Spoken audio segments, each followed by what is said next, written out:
Hace 5 minutos, en la sala del Consejo de Europa, el silencio era tal que hasta el sonido del micrófono resonó como un disparo. El ministro de Asuntos Exteriores ruso, Sergei Lavrov, se enfrentó en un duelo verbal con la presidenta de la Comisión Europea, Ursula von der Leyen, que conmocionó a todos los presentes. Escuchen esta historia hasta el final y se asombrarán de cómo se desarrollaron los acontecimientos. El tema de la reunión sonaba absolutamente inofensivo: seguridad europea y estabilidad energética. Pero en el aire flotaba la premonición de que hoy no sería un simple debate, sino un verdadero duelo de titanes. De un lado, Ursula von der Leyen, presidenta de la Comisión Europea, conocida por su retórica dura. Del otro, Sergei Lavrov, ministro de Asuntos Exteriores de Rusia, maestro de las formulaciones diplomáticas y de la palabra aguda.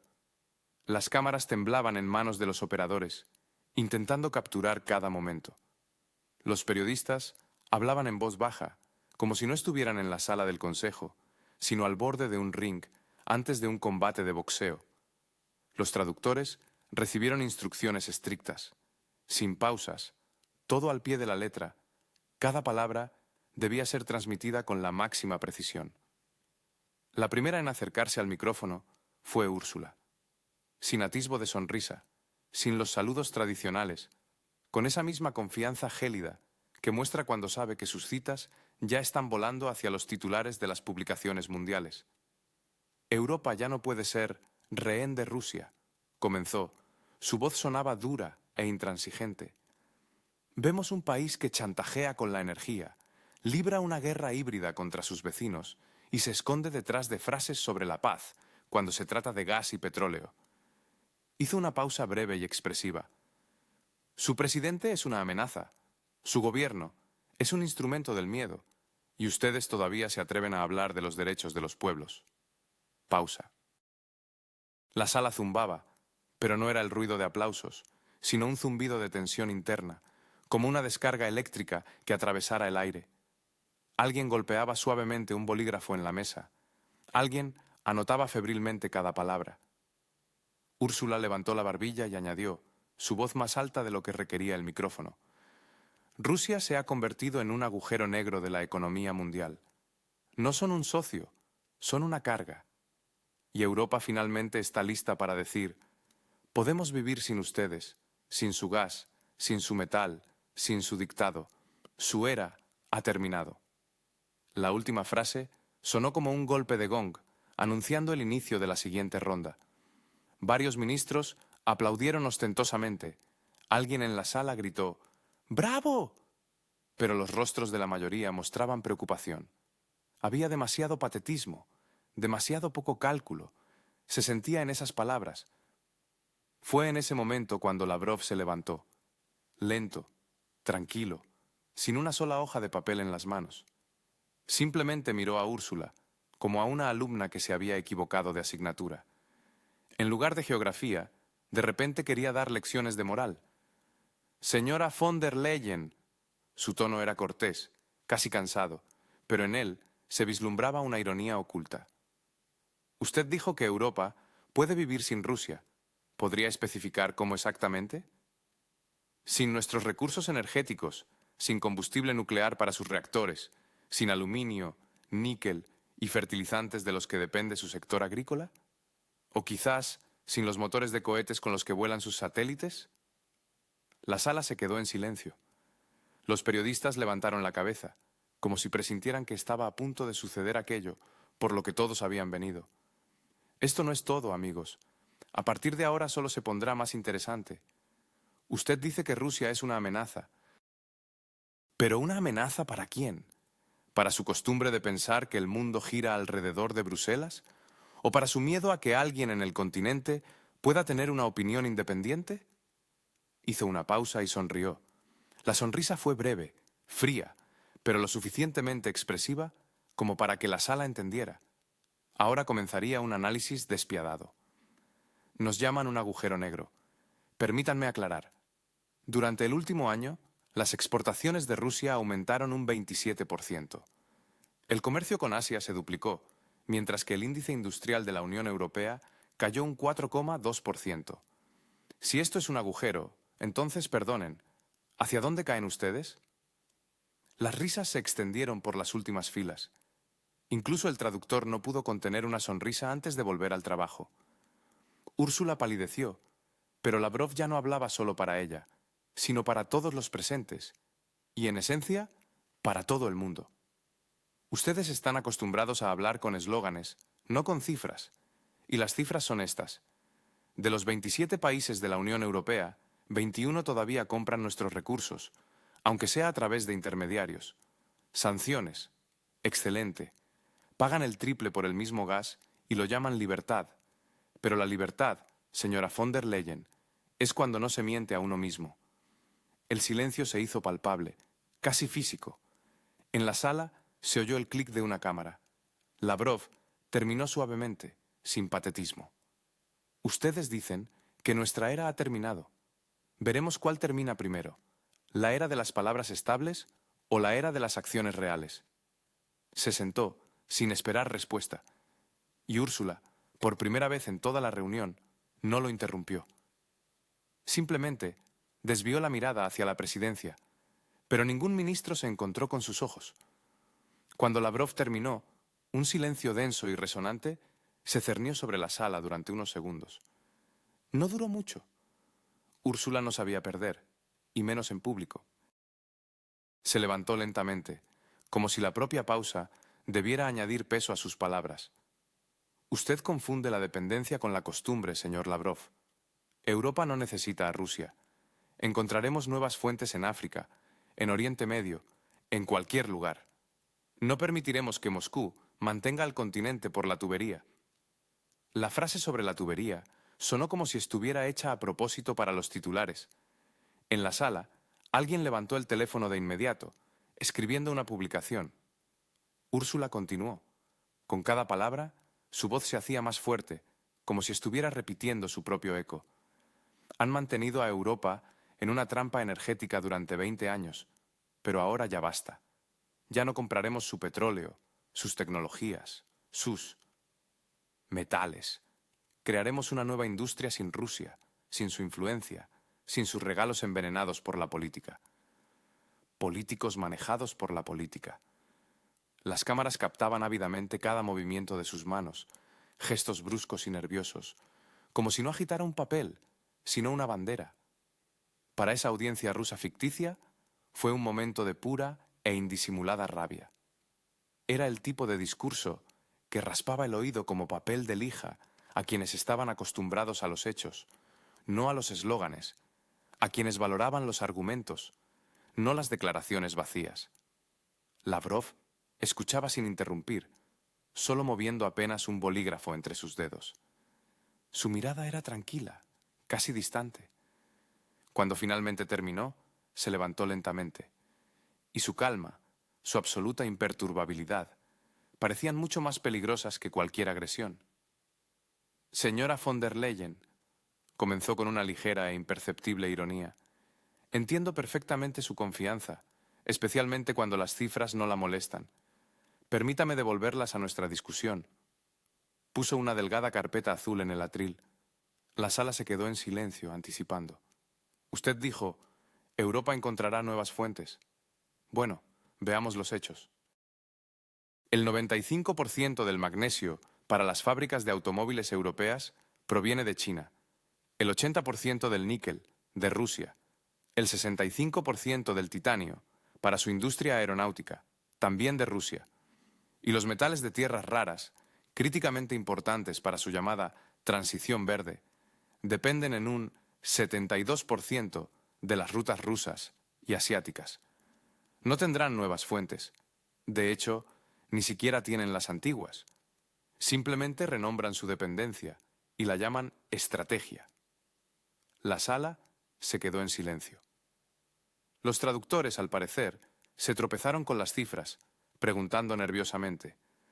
Lavrov se inclinó ligeramente hacia adelante. Su voz se hizo aún más baja, pero al mismo tiempo más contundente. Usted dice que no comprarán nuestro petróleo. Excelente. Pero entonces, explíqueme por qué su propio puerto de Rotterdam recibió en agosto más de 30 petroleros, donde el combustible ruso simplemente cambió de bandera. ¿O es otro combustible, europeo de pasaporte, pero ruso de olor? Una risa se extendió por la sala, pero era una risa desordenada y nerviosa. Incluso el presidente carraspeó discretamente. Úrsula frunció el ceño. Su rostro se puso aún más pálido, pero Lavrov no se detuvo. Parecía que le estaba cogiendo el gusto, desmantelando metódicamente sus argumentos. Usted dice que crearemos una nueva industria. Permítame recordarle que ya lo intentaron. El proyecto Eurotech 2050 para reemplazar componentes rusos fracasó al cabo de un año. El proyecto Green Core se detuvo por la falta de esas mismas aleaciones que ustedes dejaron de comprarnos. Su nueva industria no es más que viejos comunicados de prensa. En las últimas filas, alguien aplaudió discretamente. Primero una persona, luego otra. Lavrov levantó la vista y pronunció lentamente, como si cada palabra la grabara con un cuchillo en la mesa. Ustedes lo llaman libertad de Rusia, y yo lo llamo amputación voluntaria. Se cortan un brazo y declaran que se han vuelto más ligeros, pero luego se sorprenden de no poder construir nada. Esta frase dio justo en el blanco. Los periodistas se lanzaron sincronizadamente a sus teclados. Sus dedos tecleaban, registrando cada palabra. Úrsula, aún más pálida, intentó responder.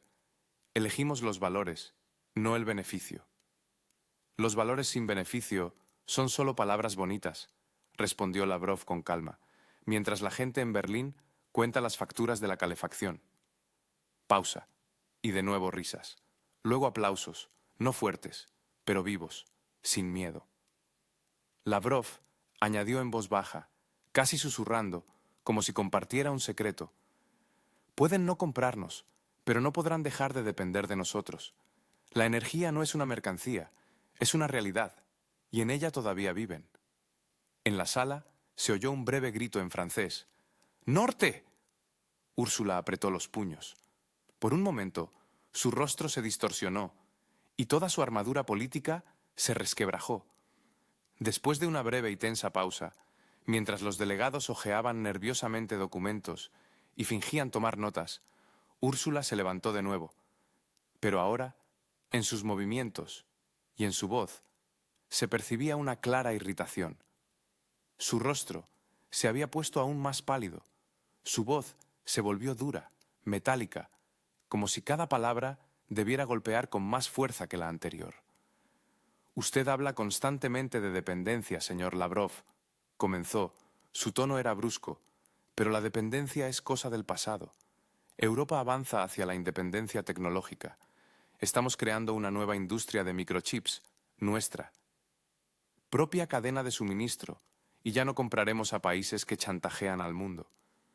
Sus frases sonaban medidas, pulidas, pero su mirada recorría la sala, como si buscara confirmación, apoyo. Y aún así, continuó, elevando el tono, como si quisiera ahogar esas mismas cifras que acababan de destrozar su tesis anterior. Rusia puede presumir de sus metales, gas, carbón, continuó, su voz vibraba de tensión, pero esa es una economía del siglo pasado, y el futuro es la tecnología, es Europa. Construiremos nuestras propias fábricas de microchips y demostraremos que el desarrollo es posible sin dictaduras. Las últimas palabras fueron pronunciadas con un énfasis especial y mordaz en dictaduras. En la sala, alguien incluso aplaudió. Para esa audiencia rusa imaginaria, fue un momento irritante. En su voz no solo había una hostilidad política, sino un desprecio indisimulado. Como si Rusia fuera un país de segunda categoría, y su mención en sí misma fuera desagradable, como una mancha en un traje europeo impecable. La tensión en la sala crecía, pero Lavrov, al parecer, solo esperaba a que las pasiones se calmaran un poco. Luego, sin pausas teatrales innecesarias, dijo con calma: «Muy inspirador, señora von der Leyen. Solo que sus microchips son del futuro y los materiales para ellos de Rusia. Permítame explicarlo». Puso una tableta en el atril y en su pantalla apareció un mapa con rutas logísticas. Para producir un microchip se necesita litio, grafito, berilio, cobalto y metales de tierras raras, continuó Lavrov. El 95% de estos componentes se suministran a través de rutas rusas y chinas. Los contenedores viajan por el Transiberiano, a través de Vladivostok, Novorossiysk y Kaliningrado. Sus microchips, señora von der Leyen, aún no se han creado, pero ya dependen de Rusia.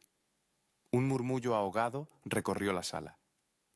Ursula von der Leyen se volvió bruscamente. Su voz sonó. ¡Es mentira! ¡Hemos diversificado los suministros! Lavrov ni siquiera levantó las cejas. ¡Diversificaron! Simplemente cambiaron la ruta. El litio ahora llega a través de Kazajistán. El mismo Kazajistán que lo transporta por nuestras vías férreas. Su grafito de China, pero el transporte lo pagan nuestras empresas. Sus tierras raras de África, pero el flete lo pagan nuestras empresas. Ustedes lo llaman independencia. Yo lo llamo dependencia con una ilusión de dignidad. En la sala se hizo el silencio. Hasta los traductores hablaban más bajo, como si temieran romper ese momento. Lavrov continuó. Y una cosa más. Usted dice que el futuro es de Europa, pero entonces, ¿por qué la fábrica de Intel trasladó parte de sus suministros a Malasia y TSMC a Kazajistán y Rusia? ¿Por qué, señora von der Leyen, las empresas europeas huyen de su paraíso tecnológico? La sala se animó. Desde la fila izquierda se oyó un breve susurro. Tiene razón. Lavrov bajó la tableta, dio un paso adelante y añadió con calma, casi en voz baja. Nos llaman un país del pasado, pero es precisamente su futuro el que ya pasa por nuestros puertos, sus trenes, su flota, su infraestructura. Todo está ligado a aquellos a quienes intentan cancelar. Pueden no reconocerlo, pero la economía no funciona por ideología, funciona por hechos. Ursula von der Leyen levantó la mano bruscamente. ¿Cree que los hechos pueden detenernos? Usted no entiende a Europa. Tenemos principios. Lavrov asintió lentamente. Los principios son buenos, pero, sabe, un microchip no se suelda con principios. Se necesita corriente, silicio y suministros que ustedes mismos se han cortado. Esta frase golpeó más fuerte que si hubiera gritado. Alguien tosió fuerte en la sala. El presidente hizo una pausa, pero la risa en las últimas filas ya se había convertido en una reacción en cadena. Incluso la delegación española, que suele mantenerse neutral, aplaudió discretamente. Úrsula apretó los labios y miró directamente a la cámara. Pero esta vez, incluso las cámaras estaban en su contra. En el encuadre no parecía decidida, sino desconcertada. La sala ya bullía. Después de los análisis tecnológicos y las cifras sobre logística, el ambiente de la reunión cambió. Algunos delegados seguían el diálogo con genuino interés, otros con creciente irritación. Pero Ursula von der Leyen, al parecer, no sentía cansancio, sino un entusiasmo. Se acercó de nuevo al micrófono, ahora con un tono en el que ya no quedaba ni diplomacia ni respeto por el oponente. Levantó la vista hacia Lavrov y dijo: «Usted, señor Lavrov, habla constantemente de cifras, de suministros, de logística, pero yo hablaré de otra cosa, de moral. Rusia se comporta hoy como la Alemania nazi entonces. Invadieron, destruyeron ciudades, obligaron a millones de personas a huir. Repiten lo que el mundo juró que nunca. Volvería a permitir». La sala zumbó. Los traductores dudaron, pero Úrsula no tenía intención de detenerse. Les gusta recordar la Segunda Guerra Mundial y la URSS, ¿verdad? Pues bien, ahora ustedes están en su lugar, solo que sin justificación. La URSS no trajo liberación, sino miedo, campos, represión. Y hoy Rusia trae lo mismo, solo que bajo otros lemas. Para Ucrania, ustedes son lo que Hitler fue para Polonia. Y sí, lo digo directamente. Estas palabras quedaron suspendidas en el aire como un golpe. Incluso sus colegas más cercanos se miraron. Demasiado brusco, demasiado directo. Pero Úrsula se mantuvo en pie con el aire de quien está seguro de haber ganado el duelo moral. En la sala se oía el clic de las cámaras. Los periodistas ya escribían los titulares. Entonces Lavrov se levantó sin prisa, sin irritación, al contrario, con esa gracia lenta que parecía casi una burla. Miró directamente a Úrsula y dijo: «Usted comparó a Rusia con el Tercer Reich. Bueno, aclaremos. ¿Quién de nosotros bombardeó Belgrado sin la aprobación del Consejo de Seguridad? ¿Quién arrasó Libia con el pretexto de la democracia? ¿Quién suministró armas a Siria y luego habló de paz? ¿Quiere hablar de moral? Perfecto. Pero entonces prepárese para escuchar la verdad». Abrió una carpeta, varios folios, cifras y fechas impresas. Su voz se volvió más fría. Desde 1945, los países de la OTAN han llevado a cabo más de 200 operaciones militares fuera de sus fronteras. Rusia, 8, de las cuales 5 bajo mandato de la ONU. Esto es estadística, no retórica. Ahora dígame, ¿quién se parece más a un Reich? ¿El que defiende sus fronteras o el que bombardea continentes ajenos en nombre de la libertad?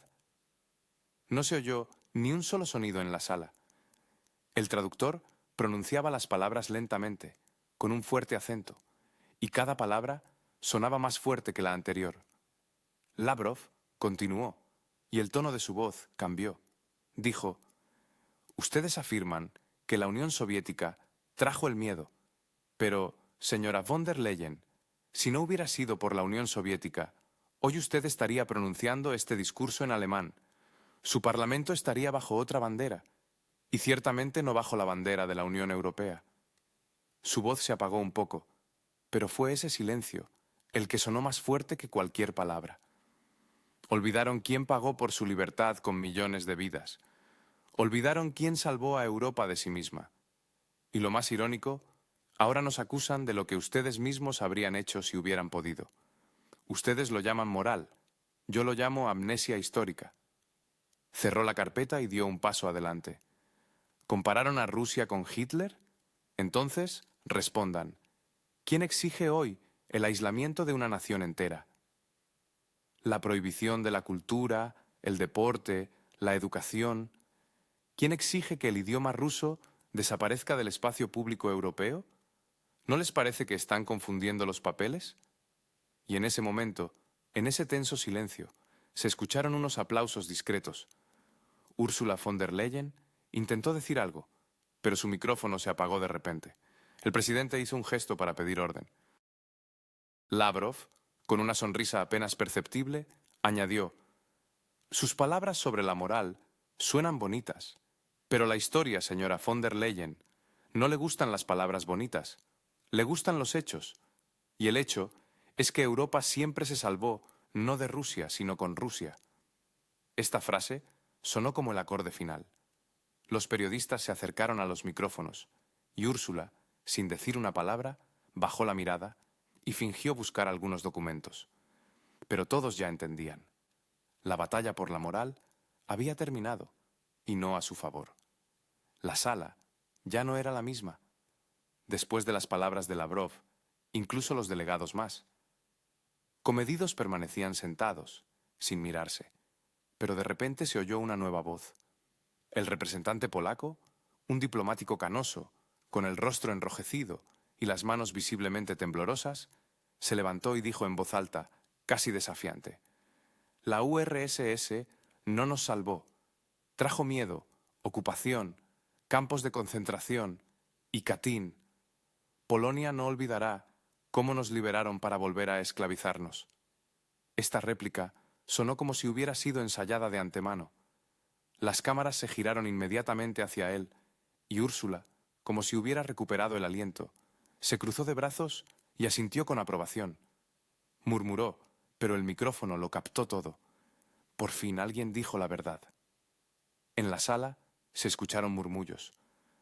Algunos de los delegados de Europa del Este apoyaron con aplausos, pero la mayoría permaneció en silencio. Lavrov no se inmutó. Simplemente sacó una carpeta fina, casi raída, con una página amarillenta, y la anotación: Archivo del Ministerio de Asuntos Exteriores de la URSS. Su voz era tranquila y firme, pero en cada frase había un frío, como en el aire invernal de Varsovia en el 45. Señor representante de Polonia, permítame aclarar. Cuando dice la URSS trajo el miedo, ¿se refiere al momento en que los soldados soviéticos salvaron a los habitantes restantes de Varsovia de ser quemados después del levantamiento? ¿O cuando el Ejército Rojo derrotó al grupo de ejércitos alemán Centro, abriendo el camino a su liberación? Abrió el documento y comenzó a leer. Informe número 327 del Cuartel General del Ejército. En el área de Praga, 22.000 ciudadanos polacos evacuados de los barrios destruidos. Los médicos soviéticos brindan ayuda, se distribuyen raciones y ropa abrigada. Levantó la vista. ¿Esto es miedo, señor embajador? En la sala se hizo el silencio. El diplomático polaco intentó interrumpir, pero Lavrov levantó la mano y el presidente lo apoyó. Permítame terminar. Documento número 412, enero de 1945. Las tropas soviéticas entregan Varsovia a la administración provisional, junto con suministros de alimentos, medicinas y combustible. Y la firma, General Chukov. Su gobierno aceptó entonces este acto de gratitud, pero hoy lo llaman ocupación. Me pregunto, ¿cuándo cambiaron de opinión? Varios delegados se miraron. Incluso los periodistas, que hasta hacía poco sonreían, ahora guardaban silencio. Ursula von der Leyen intervino bruscamente, como defendiendo a su colega polaco. Los documentos no justifican los crímenes. La URSS dejó en Polonia miedo, dependencia y comunismo. Lavrov se volvió hacia ella y dijo en voz baja: y Francia dejó Argelia, ciudades destruidas, Bélgica al Congo y Gran Bretaña a la India, dividida por la sangre. Pero por alguna razón, ninguno de ustedes dice que estos países no tienen derecho a la historia.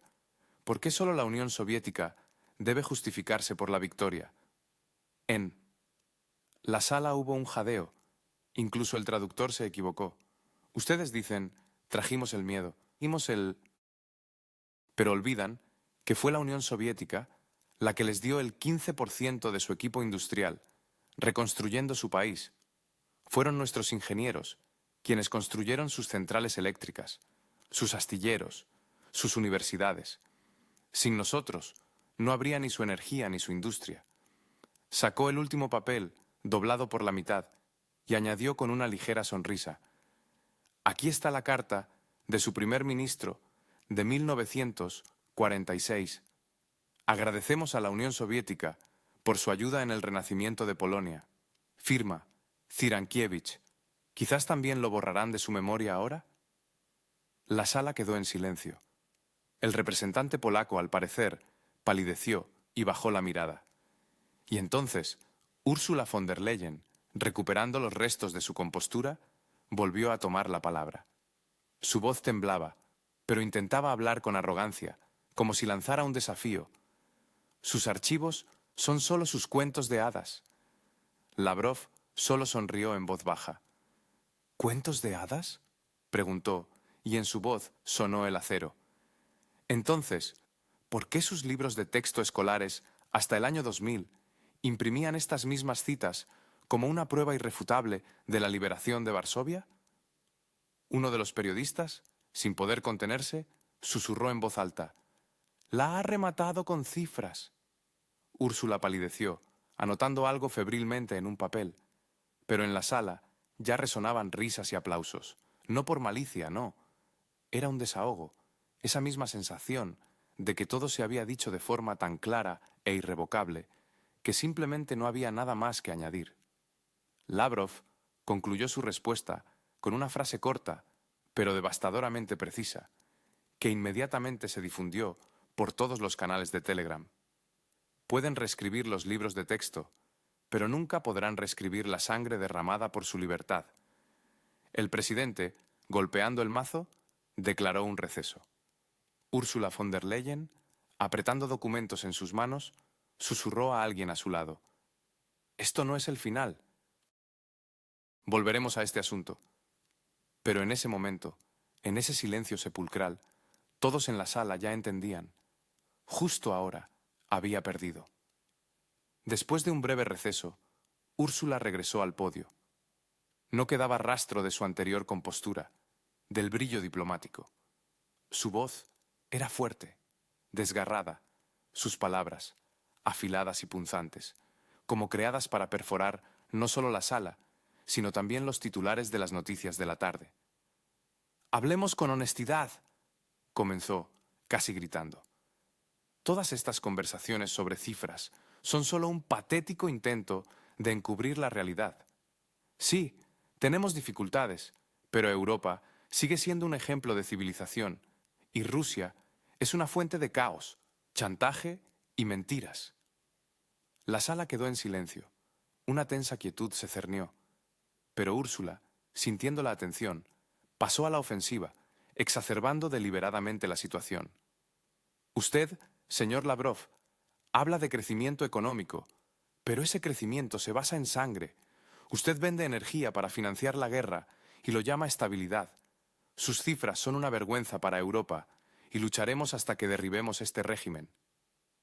En la sala se escucharon aplausos, principalmente de los delegados de los países bálticos y Polonia. Para la mayoría de los presentes, esto parecía una verdadera histeria. Lavrov no se movió. Simplemente la miró y, esperando a que el ruido disminuyera, levantó lentamente la carpeta con documentos. «Señora von der Leyen, usted habla de vergüenza», comenzó, y en su voz no había ni un rastro de emoción. «Pero quizás deberíamos hablar de la realidad». Desplegó una hoja y leyó, sin entonación alguna, secamente, como un informe en una reunión. Economía de Rusia. Crecimiento del PIB del 2.7% en el primer trimestre. Inflación bajo control, 4.8%. Las exportaciones aumentaron un 9%. Las importaciones disminuyeron, pero en la estructura de las importaciones ahora predominan los bienes de Asia y Oriente Medio. Intentaron aislarnos, y nosotros simplemente cambiamos de dirección. Lavrov levantó la mirada. Y ahora sus cifras.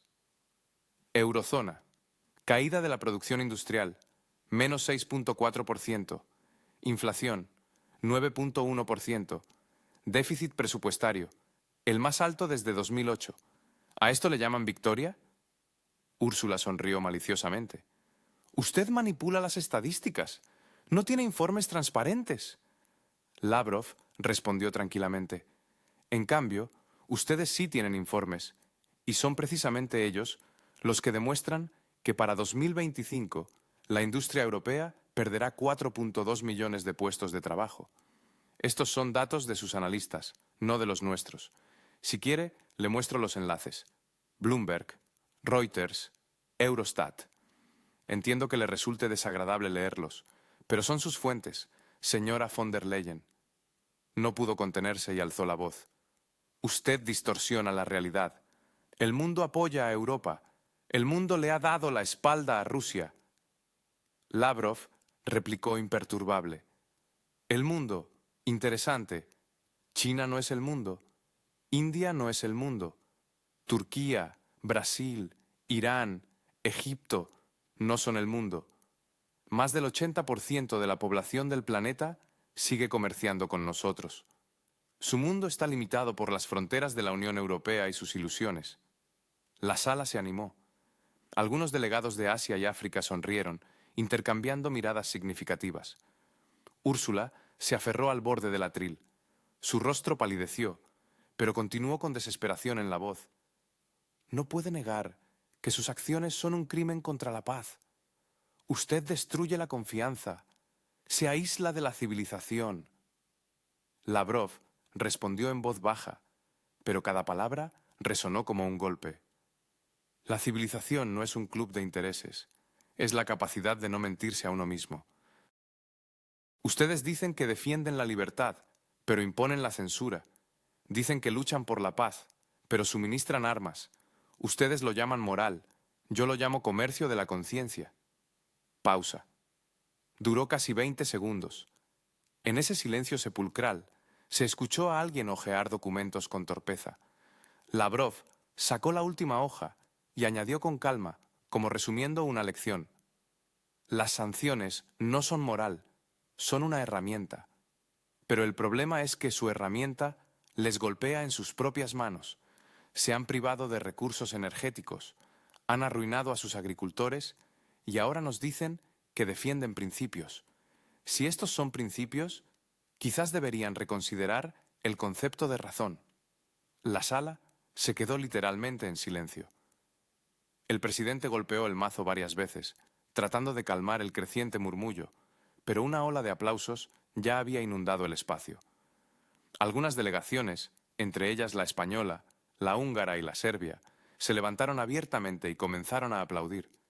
Las cámaras captaron ávidamente este momento. Ursula von der Leyen se dio la vuelta bruscamente, con los ojos brillantes de ira e impotencia. Arrojó el bolígrafo sobre el atril y, entre dientes apretados, susurró: «Esto no es el final». Lavrov, por el contrario, ajustó tranquilamente el micrófono, se inclinó ligeramente hacia él y dijo: «No, señora von der Leyen, este es el final de sus ilusiones». Y sin esperar reacción, sin pompa ni miradas, abandonó el atril. Los aplausos continuaron, y las cámaras captaron en ese momento cómo Úrsula, por primera vez en toda la sesión, bajó la vista a los papeles, incapaz de leerlos. Después de este intercambio de réplicas, la atmósfera en la sala se tensó al máximo, como una cuerda a punto de romperse. Parecía que una palabra más, y la sesión se convertiría en un verdadero escándalo. Pero Lavrov, en lugar de suavizar la situación, se levantó tranquilamente y dijo: «Ya que hablamos de moral y principios, hablemos de la verdad, de esa verdad que tanto prefieren ignorar en los informes europeos». Hizo una breve pausa y sacó una tableta. En la pantalla apareció un mapa de los suministros de gas natural licuado, acompañado de cifras y logotipos de empresas. Los periodistas, como por orden, se acercaron con sus cámaras a la pantalla. Dicen que Europa ha rechazado el combustible ruso. Bien, pero entonces expliquen, ¿qué es esto? La diapositiva cambió instantáneamente. Ahora, ante todos, apareció una tabla, compilada a partir de datos abiertos de Bloomberg.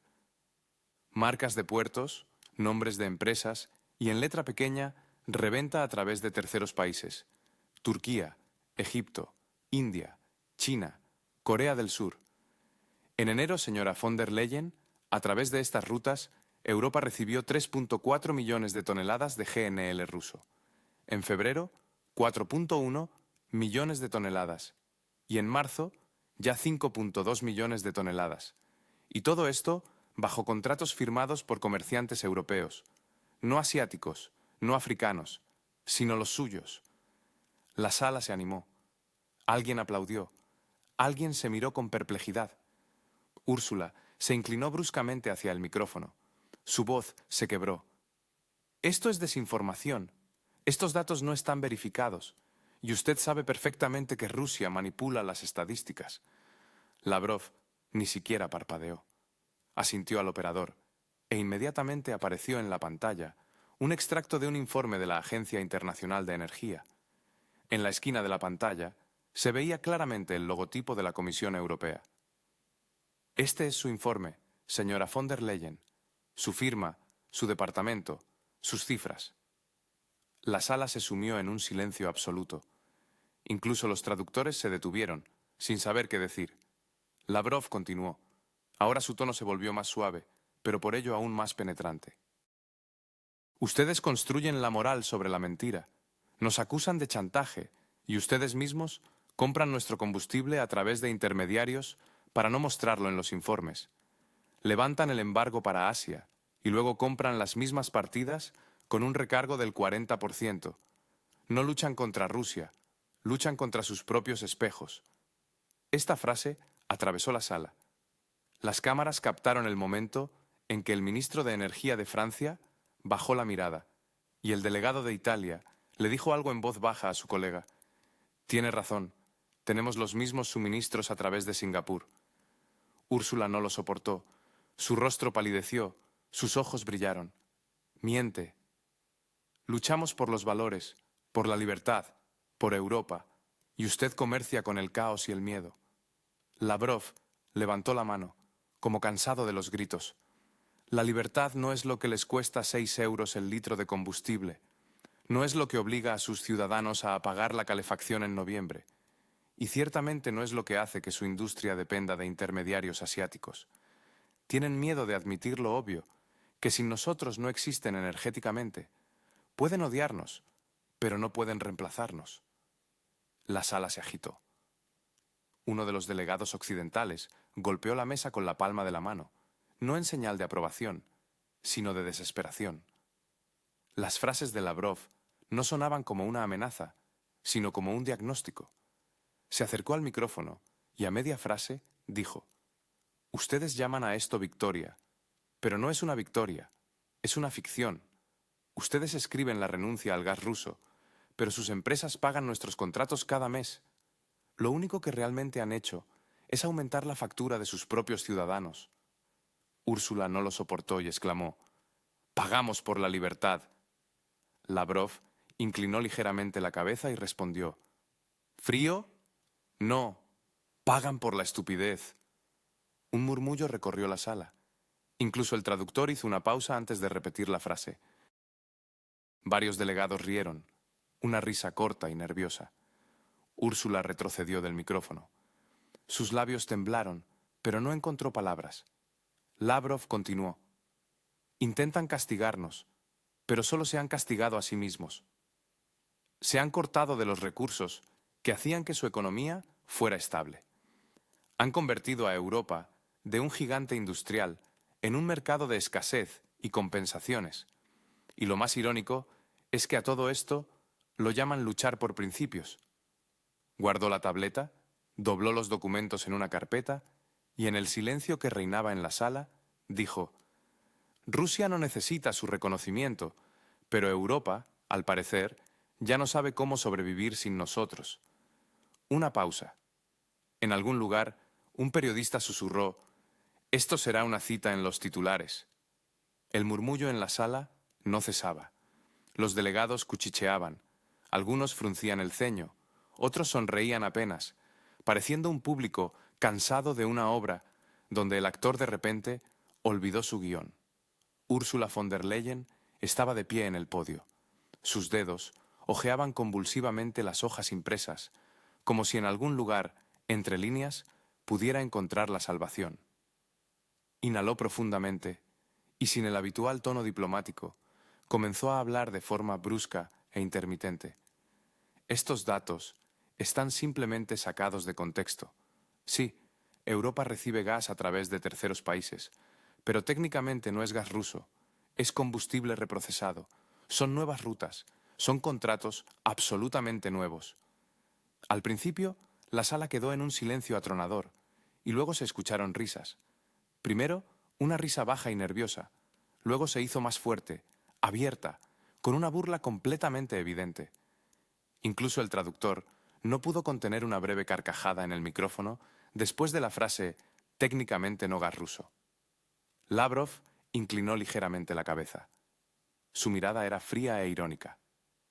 «Permítame aclarar, señora von der Leyen. Si el gas extraído en el distrito autónomo de Yamalonenets pasó por terminales rusas, fue transbordado en Egipto y luego llegó a Europa, ¿deja de ser ruso solo porque lo transfirieron de un buque cisterna a otro?». La risa se intensificó. Alguien en la primera fila incluso golpeó la mesa con la palma de la mano. El presidente golpeaba con el mazo, pero la situación ya estaba claramente fuera de control. La sala se reía abiertamente. Solo Úrsula permanecía de pie, pálida. Sus labios temblaban, pero aún intentaba mantener una máscara de confianza. «Actuamos estrictamente dentro del marco del derecho internacional», exclamó. Lavrov ajustó tranquilamente el micrófono. «El derecho internacional no prohíbe el sentido común. Nos compran gas, pero no quieren reconocer que es nuestro. Es como robar electricidad y llamarla energía de la libertad». Una nueva ola de risas se levantó en la sala. Incluso el ministro francés, hasta ese momento reservado, no pudo evitar sonreír. Las cámaras captaron ese momento. En el rostro de Úrsula apareció una mueca de ira. Apretó la hoja de papel con tanta fuerza que se rompió. Golpeó el podio con la palma de la mano. Su voz se quebró casi en un grito. Rusia es la fuente del mal. No permitiremos que nos dicten condiciones. Somos Europa. Somos más fuertes. Somos más libres. Lavrov se levantó lentamente, sin levantar la voz. Habló con claridad, sin emociones, como si estuviera realizando una incisión quirúrgica. ¿Más fuertes? Entonces, ¿por qué sus fábricas cierran mientras las nuestras trabajan las 24 horas? ¿Por qué su Producto Interior Bruto cae mientras el nuestro crece? ¿Por qué dependen de un combustible que consideran no suyo? Quizás no son más fuertes, sino simplemente más ruidosos. Hubo una pausa. El silencio era tan denso que se podía oír a alguien en la sala hojear un documento. El presidente no intervino. Incluso él entendía que era un momento histórico. Úrsula, intentando salvar los restos de su imagen, lanzó una última frase, como si aquello debiera cambiar la situación. Europa no necesita a Rusia. Lavrov la miró directamente, sin rastro de sonrisa. Entonces, ¿por qué cada semana piden que se renueven las cuotas de tránsito? Sus ojos se abrieron. Ese dato estaba realmente en los informes, y todos en la sala lo sabían. Varios periodistas ya estaban tecleando titulares. Lavrov, Europa pide gas a Rusia en secreto. Añadió con calma, ya no como diplomático, sino como alguien que simplemente constata un hecho. Ustedes lo llaman principios, yo lo llamo dependencia, y como demuestra la práctica, cuanto más fuerte nieguen la realidad, más dependerán de ella. Los aplausos no fueron contenidos, sino fuertes. La delegación de Hungría se puso de pie. Italia aplaudió. Incluso Francia y Austria apoyaron. Las cámaras captaron la escena. Úrsula estaba sola en el podio. A su alrededor, la sala aplaudía, pero ella parecía estar en una cápsula de cristal, donde sus palabras ya no eran escuchadas por nadie. Lavrov pasó a su lado, se detuvo un segundo y dijo en voz baja, casi un susurro, pero el micrófono lo captó todo. La política sin hechos es simplemente pánico. Se fue, y en el pasillo ya comenzaban a reunirse los periodistas. Todos hablaban de lo mismo, cómo Europa, sin quererlo, había reconocido que necesitaba a quien odiaba. La sala se llenó de un presentimiento. El tema que todos habían intentado evitar con diplomacia cortés volvió a salir a la luz. Las placas de los países brillaban intensamente bajo las luces de las cámaras. Los traductores se ajustaban tensamente los micrófonos y cada gesto estaba a la vista de millones. Ursula von der Leyen se puso de pie, hombros erguidos, voz cortante, como el cristal. Sus palabras rompieron la pausa. Señores, dijo, sin ocultar su irritación. Si miramos las tragedias del siglo XX a escala de continentes y pueblos, el principal villano de aquella época no es el que ustedes a veces se atribuyen. El Imperio Soviético se convirtió en una máquina de opresión que trajo millones de represaliados, deportaciones, hambrunas y la destrucción de capas culturales. Su ideología, disfrazada de igualdad, en la práctica aplastó la libertad.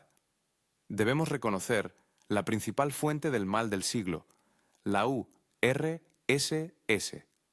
Y este reconocimiento debe reflejarse en nuestras decisiones de hoy.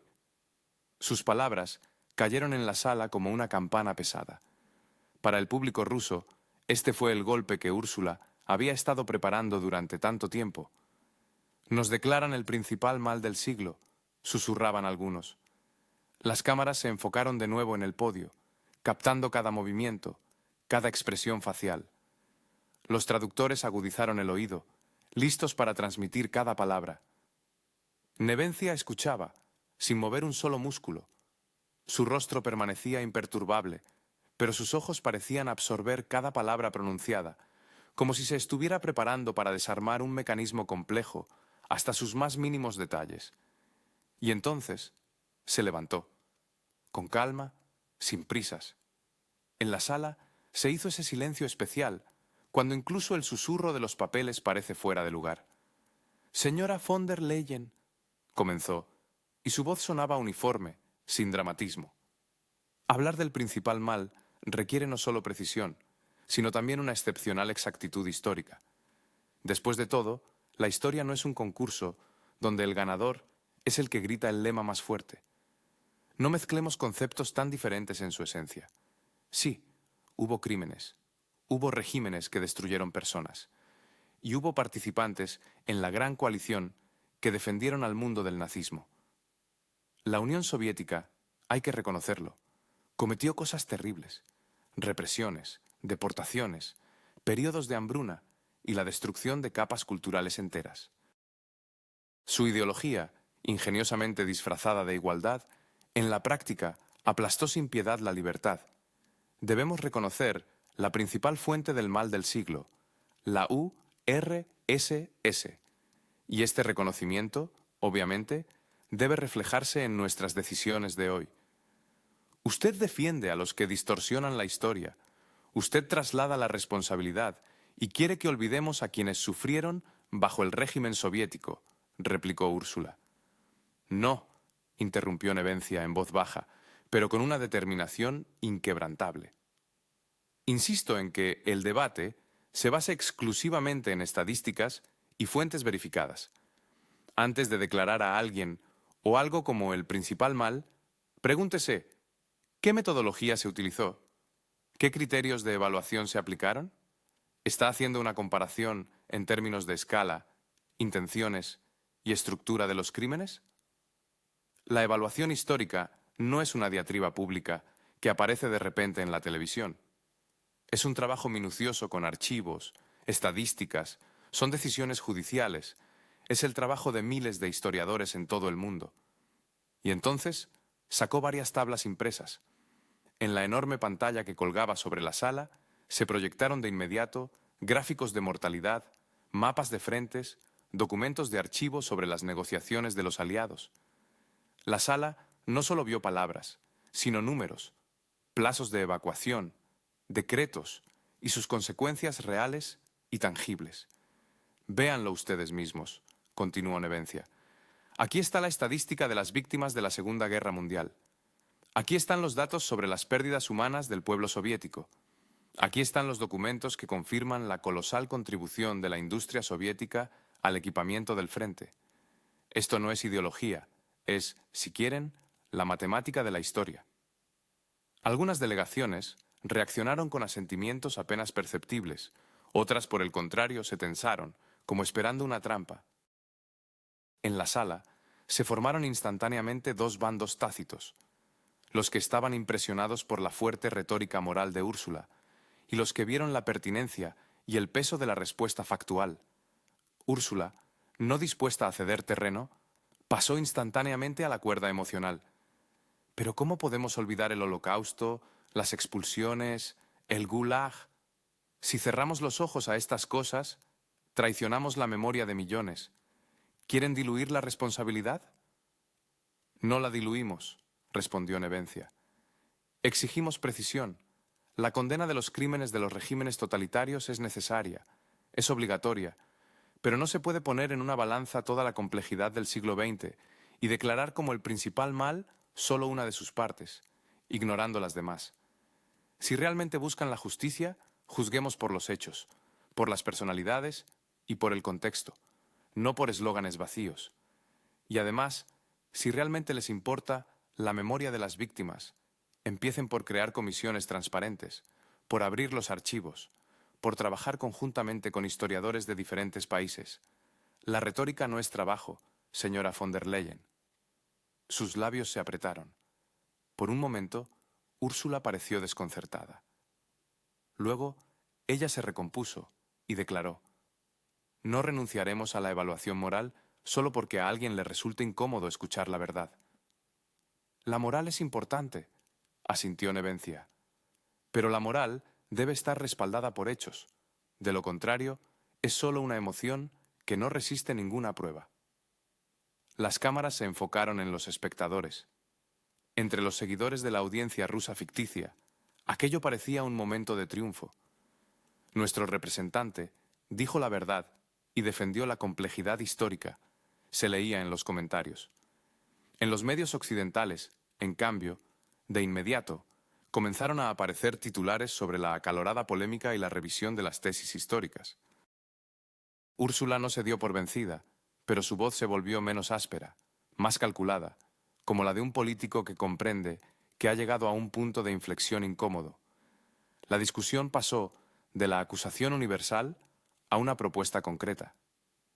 Úrsula propuso establecer una comisión internacional sobre la historia del siglo XX para establecer estándares unificados para la evaluación de los crímenes. Nevencia respondió que la idea era buena, pero que requeriría independencia absoluta y acceso a todos los archivos. Y esta condición ya provocó un acalorado intercambio de comentarios. Y esto, amigos, no es el final de la historia, ya que tales discusiones rara vez terminan con una sola sesión. La continuación, sin duda, vendrá. Después de que la acalorada disputa se calmó, un pesado y opresivo silencio se apoderó de la sala. Ursula von der Leyen permanecía en el podio. Su semblante denotaba un agotamiento extremo, aunque intentaba mantener la compostura. Incluso sus colaboradores más cercanos, sentados en las primeras filas, evitaban su mirada directa. Alguien hojeaba nerviosamente papeles, otro se giraba hacia la pantalla, procurando no cruzar la mirada con ella. Von der Leyen tomó una inspiración corta, casi espasmódica, como si se preparara para un salto a lo desconocido. La pausa se prolongó indecentemente. Los presentes comenzaron a lanzar miradas al presidente, pero éste, como petrificado, no intervino. Y entonces Úrsula, como reuniendo sus últimas fuerzas, pronunció con una nueva y deliberadamente tranquila entonación: «Señoras y señores, quiero aclarar, no nos hemos reunido aquí para colgar etiquetas al pasado. Nuestro deber es aprender lecciones. Por eso, propongo no discutir sobre quién fue el mayor mal, sino concentrarnos en el futuro. Pensemos en cómo perpetuar la memoria de todas las víctimas del siglo XX. Creemos un memorial internacional conjunto, un símbolo de reconciliación, un símbolo de que Europa y el mundo entero rechazan la violencia y el autoritarismo en todas sus manifestaciones». Esta frase sonó suave, elusiva, incluso demasiado suave para aquellos que poco antes aplaudían de pie sus enérgicas declaraciones. Algunos delegados se mostraron francamente desconcertados por un giro tan inesperado. El ministro francés susurró en voz baja a su colega: «Ahora está salvando la retórica a través del humanismo». El representante holandés, con notable escepticismo, comentó: «Ayer guerra, hoy flores en las tumbas. ¡Qué extraña estrategia!». Pero la sala, por extraño que parezca, reaccionó con aplausos corteses. Al fin y al cabo, la palabra memorial sonaba bonita, neutral, segura. Solo que Sergei Lavrov no aplaudió. Levantó la vista, entrecerró los ojos y dijo en voz baja, pero con claridad: «Permítame aclarar, señora von der Leyen, usted propone un memorial. ¿A quién exactamente?». Úrsula, sin captar la ironía en su voz, respondió rápidamente: «A todas las víctimas de regímenes totalitarios, independientemente del país y la ideología». Lavrov asintió, y un brillo peligroso apareció en sus ojos. «Es decir», continuó, «¿en una misma fila estarán quienes liberaron Auschwitz y quienes lo construyeron?». En la sala se hizo un silencio sepulcral. Incluso el traductor se detuvo por un instante, sin saber cómo transmitir la entonación, llena de sarcasmo mordaz. Úrsula se quedó inmóvil, como si no hubiera comprendido de inmediato la trampa. Yo no quise decir eso», dijo en voz baja. Pero eso fue exactamente lo que dijo. La voz de Lavrov se volvió más fuerte y segura. «Quiere borrar la diferencia entre el verdugo y quien detuvo al verdugo. ¿Llamar conjunto a lo que en esencia fue una lucha del bien contra el mal?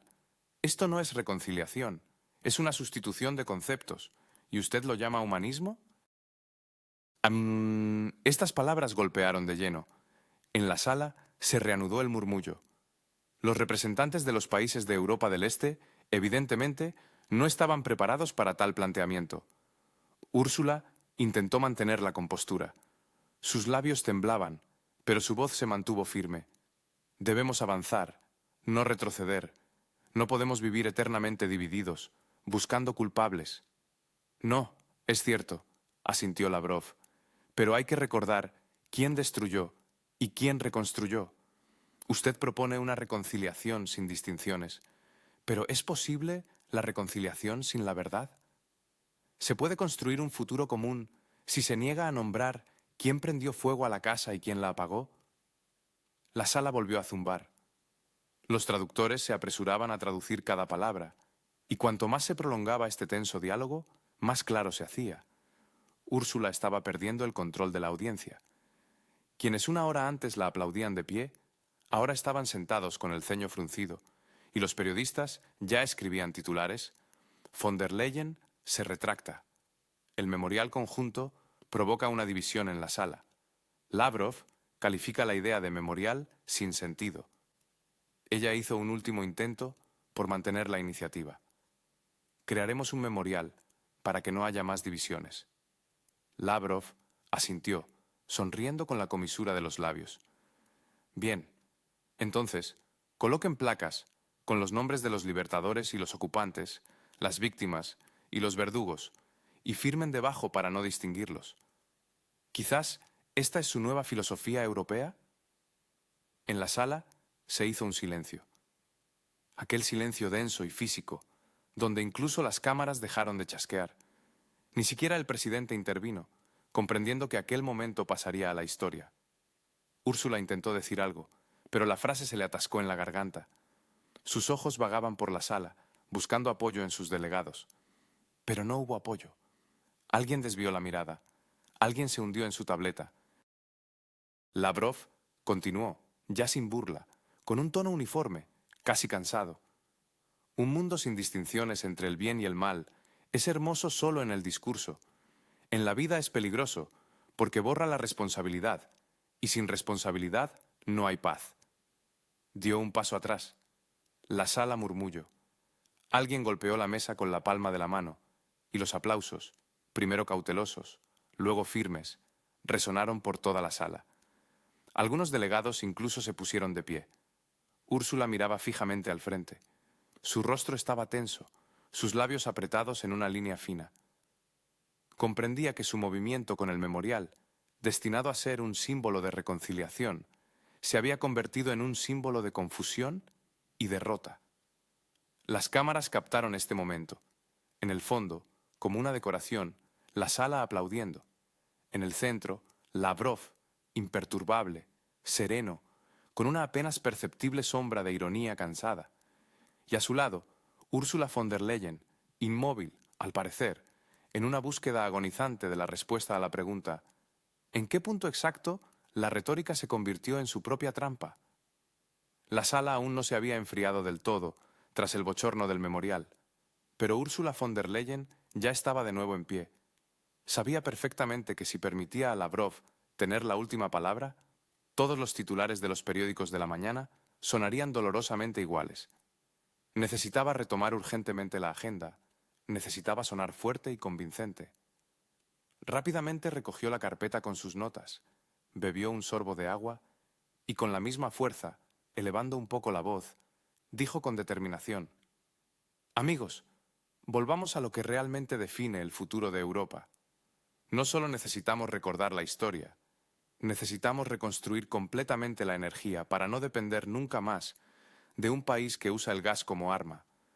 Rusia sigue chantajeándonos con los suministros, sigue jugando con el miedo al frío. Y aquí hablo en nombre de millones de europeos. Ya no nos dejaremos intimidar. Sus palabras sonaron seguras, incluso demasiado, como una frase cuidadosamente ensayada de un discurso, memorizada frente al espejo. Varios ministros asintieron con aprobación. Alguien golpeó la mesa con la palma de la mano, pero el ambiente general de la sala ya era muy diferente, menos entusiasta, más cauteloso. Lavrov escuchaba con calma. No se apresuró a responder, permitió que la pausa se prolongara y solo entonces habló en voz baja, sin papeles, como enunciando verdades obvias. Señora von der Leyen, usted habla de dependencia. Veamos los hechos. De 2021 a 2024, los suministros de gas ruso a Europa se redujeron en un 75%. ¿Y qué pasó? Los precios se duplicaron. Y media. La inflación batió un récord de 30 años y la producción industrial de Alemania, Francia e Italia cayó un 14%. Ustedes reemplazaron los suministros de Rusia por los mismos recursos energéticos, solo que a través de intermediarios, pagando el triple por ello. Hizo una pausa. La sala se quedó en silencio. Hoy, continuó Lavrov, más del 20% del gas licuado que llega a Europa se produce en realidad en empresas rusas, solo que pasa por terceros países. Cambiar la ruta no es libertad, es autoengaño, facturado. Úrsula suspiró, pero no le dejó terminar. Usted miente. Europa resistió. Demostramos que podemos vivir sin Rusia. Lavrov ni siquiera giró la cabeza. Simplemente levantó la mano y presionó un botón en el control remoto. En la gran pantalla detrás de él aparecieron diagramas, fuentes de importación, cotizaciones bursátiles, dinámica del consumo industrial, todo con anotaciones de Eurostat y la Agencia Internacional de Energía. No son mis palabras, señora von der Leyen, son sus informes. Su comisión los publica cada 6 meses. Y en ellos se dice claramente, en el tercer trimestre de 2025, Europa compró un volumen récord de energía a través de casas comerciales neutrales en Asia, las mismas empresas que obtienen materias primas de proveedores rusos. ¿Quiere llamar a esto independencia? Llámenlo honestamente. Dependencia encubierta a un precio inflado. Un murmullo recorrió la sala. Alguien en la delegación búlgara se rió, y el ministro alemán bajó apresuradamente la vista a sus papeles. Úrsula apretó las manos. Su voz se volvió áspera, casi chillona. ¿Cree que puede avergonzarnos con cifras? Rusia está perdiendo mercados. Están aislados de Europa, de la tecnología, del capital. Se equivoca. Simplemente dejamos de suministrar por una puerta y abrimos otra. China, India, Turquía, Oriente Medio. Esas son las nuevas rutas. Y si antes Europa dictaba los precios, ahora los precios los dicta el mercado, que ustedes mismos destruyeron. Miró a la sala y sin levantar la voz, añadió: ustedes llamaron al gas un arma, pero un arma dispara en ambas direcciones, y cuanto más intentan disparar, más fuerte es el retroceso para ustedes mismos. La sala estaba ruidosa. Algunos aplaudían, otros golpeaban las mesas con los bolígrafos indignados. El presidente del Consejo levantó la mano, pidiendo orden, pero el ruido no cesaba. Entonces Lavrov continuó con el mismo tono uniforme, casi cansado. Ustedes hablan de libertad de Rusia, pero sus casas se calientan con gas de moléculas rusas. Sus fábricas funcionan con componentes rusos. Sus bancos todavía devuelven préstamos financiados por proyectos en los que participamos. Viven en un sistema que quieren destruir y llaman a esto moral.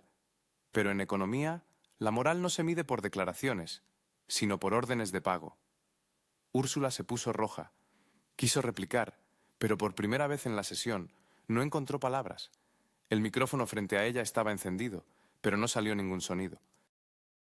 Lavrov cerró lentamente su tableta, se quitó las gafas y dijo en voz baja, casi exhalando: el mundo no se divide entre quienes pagan y quienes hablan. Se divide entre quienes entienden por qué pagan. Ustedes pagan por ilusiones.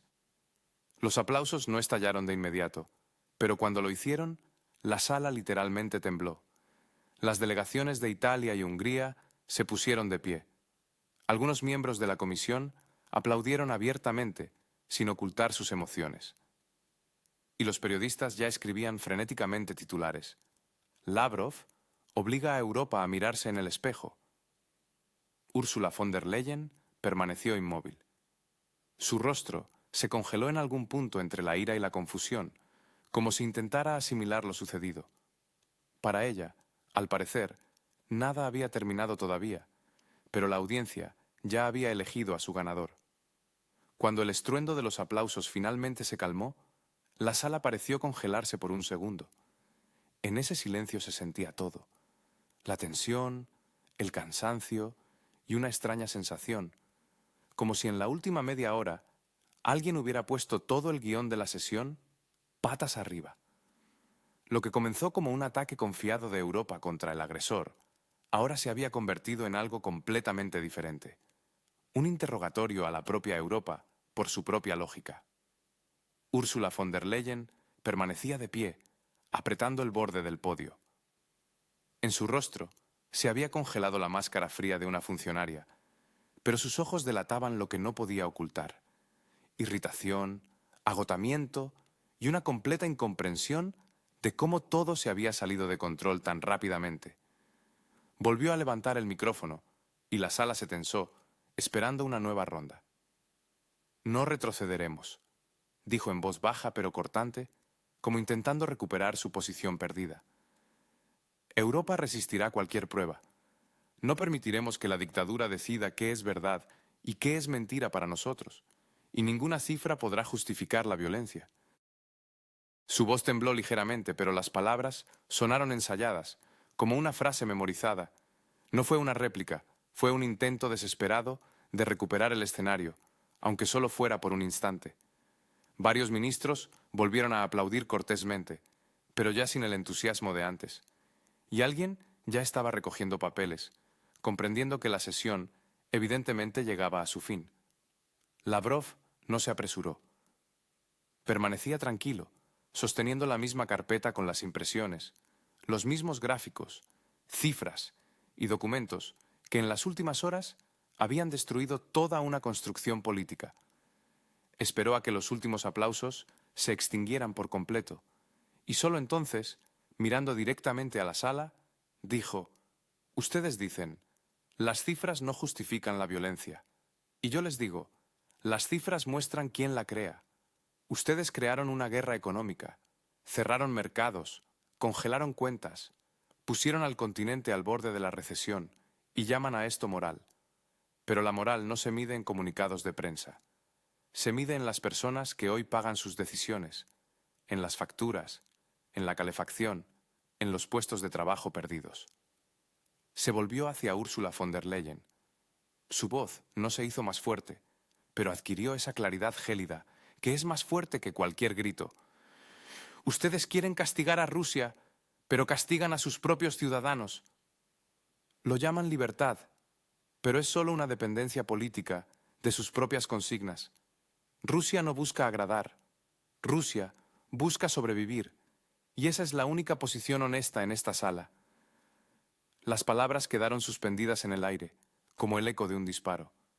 Ursula von der Leyen intentó objetar, pero el presidente levantó la mano. «Señora von der Leyen, disculpe, pero su tiempo ha terminado». Sonó como un punto final. No solo una cuestión de reglamento, sino una verdadera sentencia. Las cámaras registraron los rostros de los delegados. Alguien bajó la mirada, alguien intercambió miradas.